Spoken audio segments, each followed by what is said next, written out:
everyone, MJS back again. I was working on a couple things this morning, and then I had an idea, so here we are.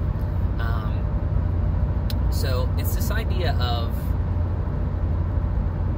as simple as it is, how to get from point A to point B. What I mean by that is, a lot of people, I think, in their life don't really maybe know where to start, or think that if they do start now, like, it's going to take a really long time to get to wherever they want to go, and it's like, so it's not worth it or whatever like that.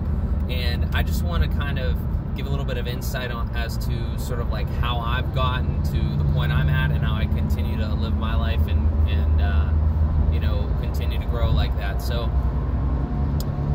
I would say that there's a couple big areas that you could always improve on, just as like a person, an individual living in 2019. No matter what stage of the game you're at as far as age goes, and where if you're winding up, if you're trying to do more business, or get a better job, or even if you're on the over the hill and you're trying to retire and get to that point and stuff like that. There's pretty much a couple pillars, and I'll speak about this probably more in another video. I have an idea for something similar to this, but the idea is specifically on how to get from point A to point B, as far as growing and developing. It's just one step at a time, and you have to continually tell yourself that. So the first time you do something, it's not going to be perfect. Literally never will it be perfect. So you can't expect it to be. It's really easy if you go into something knowing that you're probably not going to do it absolutely perfectly. If you start learning a new skill, then you're going to be pretty bad at it at first. But as you continue to get better and better, obviously you're going to just make less mistakes, and it's going to get better. So don't let the initial thought of not being perfect on your first try, discourage you from even starting or trying to get better at anything. Because there's some things in life that if you want to be like successful, everybody's definition of successful is different, but in general, like I was saying, those couple big things, the big things that I always worry about, and I've been, kind of taught to worry about, and, continue to, research more about and stuff like that. One is obviously your health. You need to be healthy, or that's probably number one. I haven't given a lot of thought into like where these go, but that's got to be number one, right? Because if you're not healthy, if you're dead, it doesn't matter. And if you're unhealthy as far as like, the way that you eat and the way that you take care of yourself, you're just going to have a shorter life, and none of the rest of the stuff is really going to matter. So that's always going to be number one. But of course, priorities change and stuff like that. So health is always going to be number one, and then the rest are going to obviously be other factors that you have to, account for. So things like finances, right? You want to at least have an understanding of how money works, and so, because even though a lot of people don't like money, a lot of people like money too much, but it's a very necessary evil, because it's, no matter how you think of it, because you have to have money in order to do things. You have to have money in order to live. You're going to be happier if you have money. That doesn't mean that your world should revolve around money, but it's another thing that you need to worry about, right? So health, finance, your family should obviously be high up there as well. Again, not really in any particular order. You can kind of, move those around as you like, but you should always take care of the people close to you, friends and family, anybody that's near you. So that's another priority there. And then I would throw kind of like your career in there. It's kind of entangled with money, but whatever you're doing, every day you're going to wake up and you're going to go somewhere. You need to be happy about it. So that's very important as well.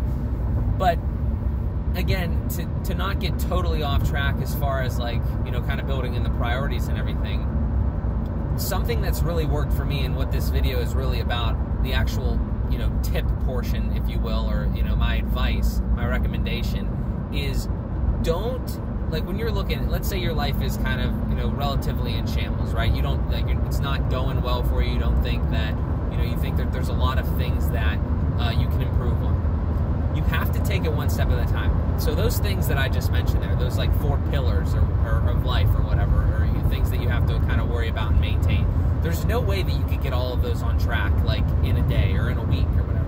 You have to take them each one step at a time and it's like anything else. You have to take your skills from one thing, get really good at them, and then you layer on the next thing. So let me give you an actual example. So about maybe a year ago or so, I can't even remember at this point, it's all gone so fast, but like we'll say a year to 2 years ago, right around the time I was getting out of college and starting to have like an actual job and stuff like that, I was getting, obviously, one of the things that I wanted to get better at, one of those skills, was the finance portion, right? So I had like a debit card and stuff like that. I started getting credit cards, and I was always very responsible with all that. So you build, and like within each one of those pillars, obviously there's a million different things that you have to learn. Now, this isn't meant to be overwhelming. It's meant to simplify it. So just take it one step at a time. Like, I learned about finances, credit cards, and then responsible spending with credit cards, because you get all the cash back and everything, which is something that I don't talk enough about on this channel, and I'd really like to get into that. So let me know if you want to hear more about that, but I'm going to do it anyway. So finance, though, back to the finance thing. So you start learning about credit cards, and then you start learning about retirement accounts, Roth IRAs, 401ks, high yield savings accounts, stuff like that. You just continue to layer that on there. But what I'm saying is, the method in which that you should do these things is, so you want to learn about finance. So learn all you can about finance. Devote like a month to learning about a bunch of financial stuff to get yourself like kind of on track and going on there. However long it takes. You don't need to go super in depth with it if you don't want to. I happen to enjoy it, so I got pretty deep into it, right? I mean, I have a bunch of different retirement accounts. I do stock trading. Like I mentioned, the high yield savings account. I have a bunch of credit cards that, for different purposes to save, cash back money on, stuff like that.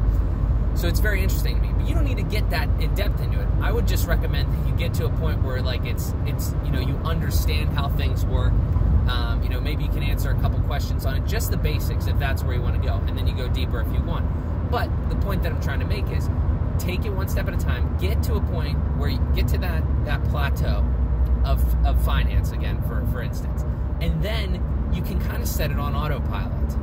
That's what I've done. Is I've gotten to the point where, okay, I understand a lot about finance and personal finance, all that sort of stuff. I'm always continuing to learn, but the basics that I need to survive and kind of and honestly, I mean, you can kind of thrive with the basics. There's a lot of things you can kind of just set it and forget it, as far as like retirement accounts and stuff like that. Talk to people, obviously, that's a huge thing. Research online, but really though, the whole key is get it to a point where you can kind of plateau with that, right? You know the basics and everything, and you're kind of on that. Just put it on autopilot. So now you have your finances on it. Then move on to the next thing. It's like the same thing with, it should be the same thing with anything else. So health, right? If you did the same thing, you put your health sort of on autopilot, as far as like, you just, going to the gym. And a lot of these things take motivation, but at the same time, if you can get it to a point where you understand the basics, build on that. So you're at this level now, and then build on, and then tack on another skill or another one of those pillars. That's just how I would do it. Don't get discouraged that there's a million different things that you have to do. Take it one at a time, and then just continue to build and build and build on that. So I hope that made sense. Like I said, I'm gonna make more videos on personal finance, and I have a really, really good idea on how to expand on this video specifically, and sort of the the best tips that I've found so far to live like sort of a well-rounded life, and not really try not to be stressed over like the small stuff. So look out for that, and appreciate you guys watching as always, and I'll talk to you next one.